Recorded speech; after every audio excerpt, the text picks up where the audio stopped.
ఓం మహాగణాధిపతయే నమః. ఓం గురుభ్యో నమః. ఓం శ్రీ మనం ఈరోజు జూలై మాసంలో గ్రహస్థితి ఎలా ఉంది మరియు జూలై మాసంలో ప్రతి లగ్నము వారికి మేషం నుంచి మీనం వరకు లగ్నం వారికి లేదా రాశి తెలిస్తే రాశిని చూసుకోవచ్చు, రాశి లగ్నం ఎక్కువగా పనిచేస్తుంది అని వెళ్ళాల్సిన ఇట్లాంటి వాటికి రాశి నుంచి చూసుకోవాలి. రైట్, ఇక జూలై మాసంలో అసలు గ్రహస్థితి ఎలా ఉంది అని చూసుకున్నట్లయితే మనకి మీన రాశిలో శని, వృషభంలో శుక్రుడు, మిథునంలో రవి గురువులు కలిసి ఉంటూ 15వ తేదీ నుంచి ఆ యొక్క రవి కర్కాటకంలో మారుతున్నాడు. అదేవిధంగా బుధుడు కూడా మనకి కర్కాటకంలో ఉన్నాడు. కాకపోతే ఇక్కడ ఈ శుక్రుడు మాత్రం వృషభ రాశి 26వ తేదీ వరకు ఉంటాడు, అందులో మారిపోతాడు. ఇక కుజుడు కేతువు కలిసి సింహరాశిలో ఉండి 28వ తేదీ వరకు సింహరాశిలో ఉన్నారు. కుంభరాశిలో రాహు యొక్క సంచారం, చంద్రుడు 2.5 రోజుల కోసం మాత్రమే ఉంటాడు. ఈ యొక్క గ్రహస్థితిని అనుసరించి ద్వాదశ రాసుల వారికి లేదా లగ్నం కలిసే వారికి ఏ విధంగా ఉండబోతుంది అనే విషయాలు తెలుసుకున్నాం. అయితే ఈ విషయాలు చెప్తుంది నేనే కూడా చెప్పిస్తుంది సాక్షాత్ వారికి భావిస్తూ కర్కాటక లగ్నము, కర్కాటక రాశి. కర్కాటకం వారికి కనుక చూస్తున్నట్లయితే రాశిలో బుధుని యొక్క సంచారం జరుగుతుంది. దీనివల్ల ఎప్పుడు కూడా 3వ అధిపతి లగ్నంలో ఉండడం అనేటువంటిది కొంత మీరు కమ్యూనికేషన్స్, బంధువర్గాల సంబంధంగా కొంత ఒత్తిడిని ఎదుర్కొంటూ ఉంటారు.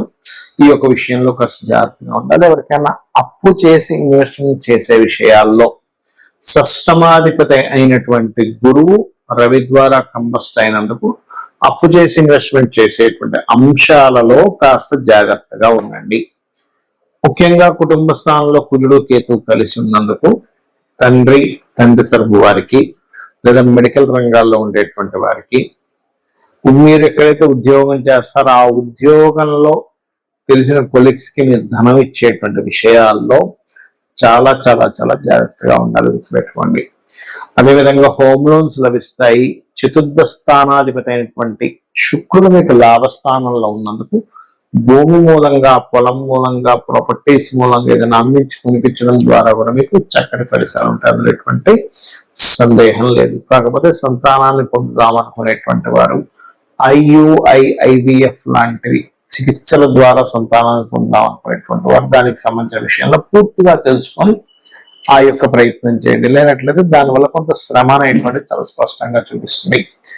అలాగే వివాహం కోసం ప్రయత్నం చేసేటువంటి వారికి ఇది సరైనటువంటి సమయమే, అందులో ఎటువంటి సందేహం లేదు. అందులో ముఖ్యంగా 2వ వివాహం కోసం ప్రయత్నం చేసేటువంటి వారికి ఇది కూడా కొంతవరకు కలిసి వస్తుంది. కాకపోతే ఇక్కడ కాస్త 2వ వివాహ స్థానంలో శని భగవానుడు ఉన్నది, కొంత శ్రమతో కూడినటువంటి రిజల్ట్స్ అనేవి వస్తాయి 2వ వివాహ విషయంలో.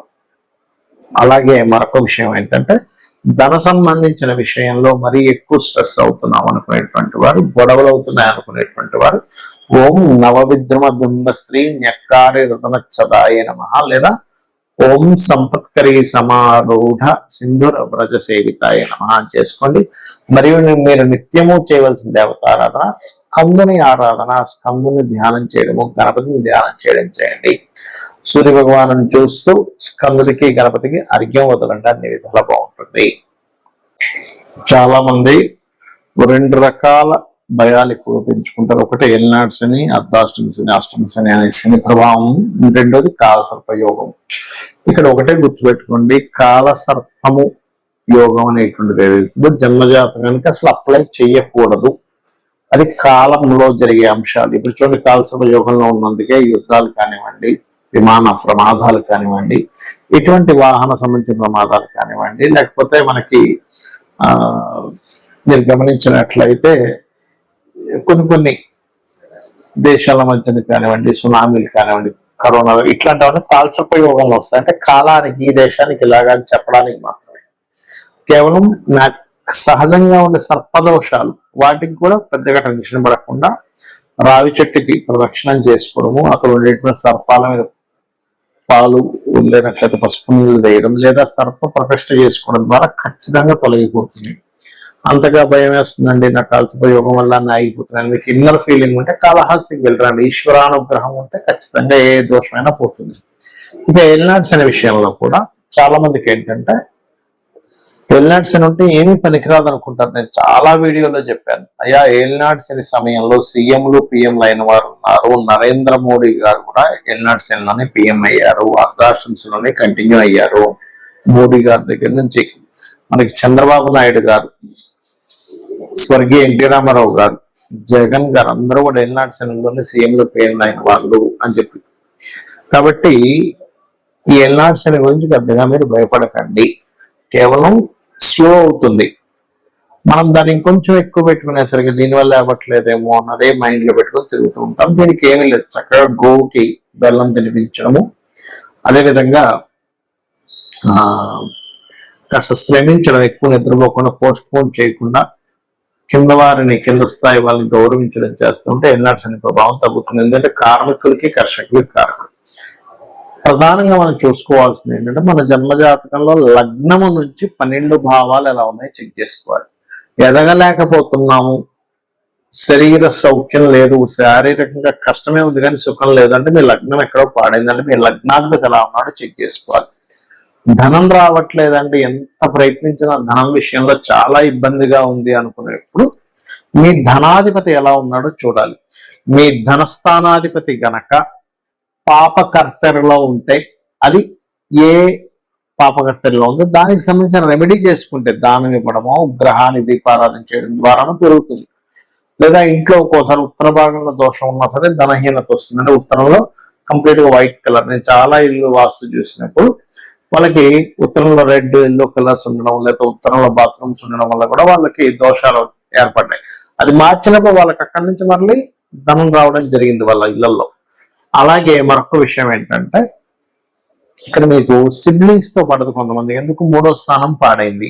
సో ఎవరితో ఏ బంధువర్గం ఉన్న వాళ్ళతో పడదు, దానికి సంబంధించిన విషయంలో కొంచెం జాగ్రత్తగా ఉండడం, వాళ్ళతో రాసి మెదులుకోవడం చూసుకుంటున్నారు. అదేవిధంగా కొంతమంది ఫలానా చదువుతున్నామండి కానీ నాకు ఎందుకు ఆ చదువు కలిసి రాలేదంటారు. అంటే ఏమిటి, మీ ధనాధిపతి వేటి మూలంగా దానికి సంబంధించి చదవడం మంచిది. అంటే మీకు రవితో ఉన్నాడు, అప్పుడు ఏంటి మీరు మెడికల్ రంగాలు, చంద్రుడితో ఉన్నాడు ఫుడ్ రిలేటెడ్ లేదా ట్రాన్స్పోర్టింగ్ రిలేటెడ్, గురువుతో ఉన్నాడు టీచింగ్, బుధుడితో ఉన్నాడు బిజినెస్ మార్కెటింగ్, ఇట్లా ఒక్కొక్కటి.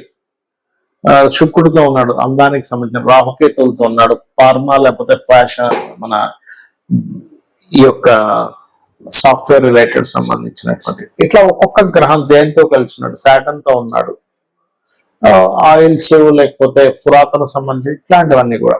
అలా ఏంటంటే అసలు మనకి ఎప్పుడు సరైనటువంటి యోగం ఉంది, ఇన్వెస్ట్మెంట్ చేయడానికి సరైన సమయం ఏమిటి అనేది ఆస్ట్రాలజీలో తెలుస్తుంది. చాలా మంది ఇన్వెస్ట్మెంట్ రాంగ్ టైంలో ఇన్వెస్ట్మెంట్ చేసి ఇబ్బంది పడ్డ వాళ్ళని చాలా మంది చూసారు. రైట్ టైం ఇన్వెస్ట్మెంట్ చేయించిన తర్వాత వాళ్ళు అద్భుతంగా వెళ్ళిన స్టేజెస్ నేను చాలా చూశాను. కాబట్టి ఏంటి, ఇన్వెస్ట్మెంట్ ఎప్పుడు చూడాలి, ఇన్వెస్ట్మెంట్ ఎప్పుడు చేయాలి, రాంగ్ టైం ఇన్వెస్ట్మెంట్ రాంగ్ టైంలో మ్యారేజ్ చేసుకోవడం వల్ల కూడా ఇబ్బంది వస్తూ ఉంటుంది. రాంగ్ టైంలో మనము గృహ నిర్మాణం ప్రారంభిస్తాం, అది ఆ సంవత్సరం కరెక్ట్ కదా, అలాంటి నెక్స్ట్ ఇయర్ చేసుకోవడం, లేదా ఒక 3 నెలల తర్వాత ఉంటుంది. అలా ప్రతిదీ కూడా ఇన్వెస్ట్మెంట్ దగ్గర నుంచి, విదేశాలు వెళ్ళడం దగ్గర నుంచి, గృహ నిర్మాణం దగ్గర నుంచి, అదేవిధంగా వివాహం చేసుకోవడం దగ్గర నుంచి అన్ని కూడా మన జ్యోతిష్ శాస్త్రంలో ఫలానా టైం ఈజ్ పర్ఫెక్ట్, మహాదశ అంతర్దశ కరెక్ట్ యోగిస్తుంది ఇక్కడ, లేదా గోచారం యోగిస్తుంది. ఈ రెండిట్లో ఏది యోగించకపోయినా ఆ టైంలో మనం ఆ యొక్క శుభకార్యాలు కానీ మనకి లైఫ్ లో పనికొచ్చేటువంటిది కానీ లాభం వచ్చేటువంటిది చేయడం వల్ల ఎటువంటి లాభము ఉండదు, గుర్తుపెట్టుకోండి. ఇక మీరు చేయవలసినటువంటి దేవత ఆరాధన ఏమిటి అని చెప్పి చూసుకున్నట్లయితే, ముఖ్యంగా మీరు చేయవలసినటువంటి దేవతారాధన, ఎవరైనా సరే మీ పంచమాధిపతి మీకు రుణ రోగ శత్రుత్వాలను తగ్గిస్తుంది పంచమాధిపతి ఆరాధన చేసినట్లయితే. లేదు, రోజు ఉదయం సాయంత్రం లలిత అమ్మవారిని నమ్ముకోండి, లలిత సహస్రనామాలు లేదా మీ ఇష్టదైవాన్ని ఎవరినైనా సరే ఉదయం సాయంత్రం పూజ చేయండి. ఖచ్చితంగా మీకు ఎటువంటి గ్రహస్థితి ఉన్నా, గ్రహస్థితి కూడా మనం పూర్వజన్మల్లో చేసుకునే కర్మ వల్ల వస్తుంది కాబట్టి ఎటువంటి గ్రహస్థితి ఉన్నా సరే ఆ అమ్మవారు తొలగిస్తుంది, మీకు ఆనందదాయకమైనటువంటి జీవితాన్ని అందిస్తుంది, అందించాలని మనస్ఫూర్తి కోరుకుంటూ శ్రీమాత్రే నమః.